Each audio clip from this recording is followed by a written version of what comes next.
Oke, Assalamualaikum warahmatullahi wabarakatuh.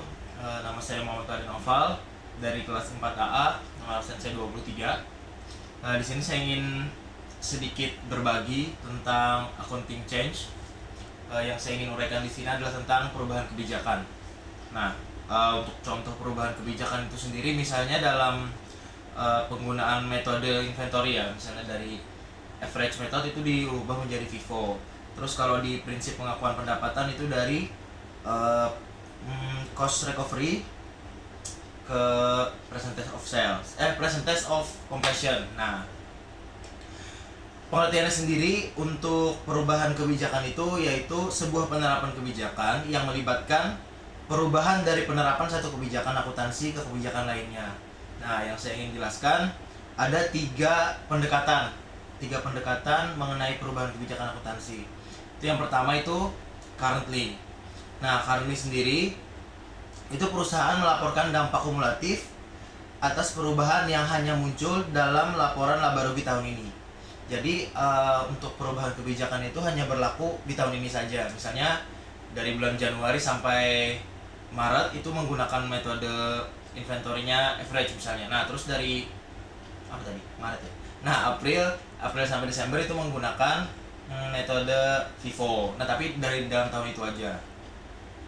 Terus yang kedua itu pendekatan retrospektif. Nah, ini pendekatan yang disarankan oleh IASB. IASB apa sih? IASB ya. IASB. Nah, jadi pendekatannya ini memerlukan penyesuaian. Mengacu pada penerapan atas kebijakan perbedaan akuntansi untuk melaporkan kembali dan menyesuaikan laporan keuangan sebelumnya. Nah, jadi penerapan kebijakan itu seolah-olah sudah selalu dilakukan pada tahun-tahun sebelumnya. Padahal kan misalnya tahun 2000 kayak tadi deh contohnya bulan April. Nah, itu yang bulan-bulan sebelumnya atau tahun-tahun sebelumnya itu juga disesuaikan gitu loh. Jadi kalau dibandingkan laporan keuangannya itu apple to apple. Nah, seperti itu. Yang ketiga itu ada pendekatan prospektif. Nah, pendekatan prospektif ini misalnya kebijakan itu diterapkan pada tahun-tahun sebelumnya, terus pada tahun ini berubah. Nah, yang tahun-tahun sebelumnya tadi dirubah maksudnya. Nah, yang tahun-tahun sebelumnya tadi itu nggak disesuaikan. Jadi misalnya ada kesalahan, itu tetap aja dibiarin gitu loh. Misalnya laporan keuangannya ada sisa atau bagaimana, itu nggak disesuaikan dengan kebijakan yang berubah. Jadi kebijakannya itu hanya diterapkan untuk pada saat itu dan seterusnya ke depan. Nah, seperti itu.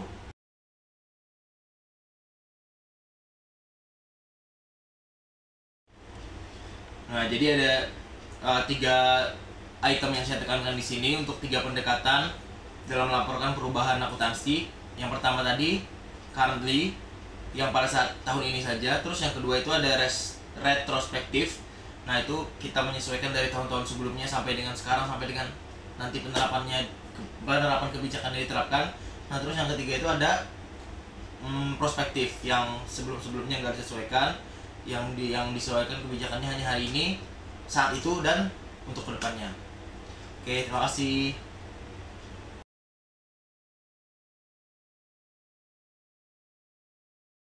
Untuk Pak Hares, terima kasih banyak atas bimbingannya selama satu semester ini untuk bimbing kelas 4AA. Sangat banyak kesan yang ditinggalkan. Yang pertama, motivasi yang selalu diberikan itu sangat berdampak sekali. Terus yang kedua, metode belajar. Nah, metode belajar ini saya rasa sangat bagus ya. Soalnya interaksi antara siswa dengan siswa di kelas itu terkadang lebih efektif daripada komunikasi antara siswa ke dosen. Nah, biasanya kalau dari mahasiswa ke dosen itu segannya ada gitu loh. Jadi nggak keluar semua. Tapi kalau sama mahasiswa kita bisa adu argumen gitu. Ini kok kenapa begini, ini kenapa begini. Nah, seperti itu. Jadi menurut saya sangat efektif, apalagi dengan di lokalisasinya HP yang sangat membantu sekali. Soalnya kita naluri ya, nggak tahu kenapa biasanya ada atau nggak ada informasi apapun di handphone itu kita selalu ngecek gitu. Nah, dengan di lokalisasinya handphone tadi bisa mengurangi itu. Kita bisa konsentrasi dan fokus terhadap apa yang kita kerjakan. Terus yang selanjutnya kembali ke metode belajar tadi, metode latihan itu memang sangat dibutuhkan di lab pelajaran kayak lab AKM. Kita nggak bisa kalau lab itu kita cuma baca terus ngerjain soal kayak gitu, nggak bisa. Sama halnya kayak main piano. Kita nggak bisa baca buku chord, baca buku notasi terus kita main. Kita harus butuh latihan yang cukup.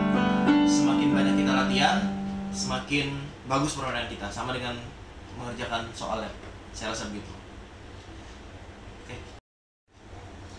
Sekali lagi terima kasih buat Pak Hares. Semoga semua cita-citanya tercapai. Sehat terus, sukses buat kuliahnya. Semoga nanti bisa keterima di Harvard atau di Oxford atau lain sebagainya yang Bapak impikan. Sebuah lagu buat Pak Hares.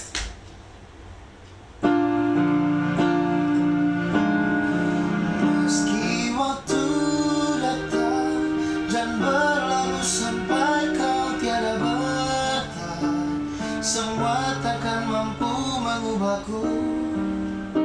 Hanyalah kau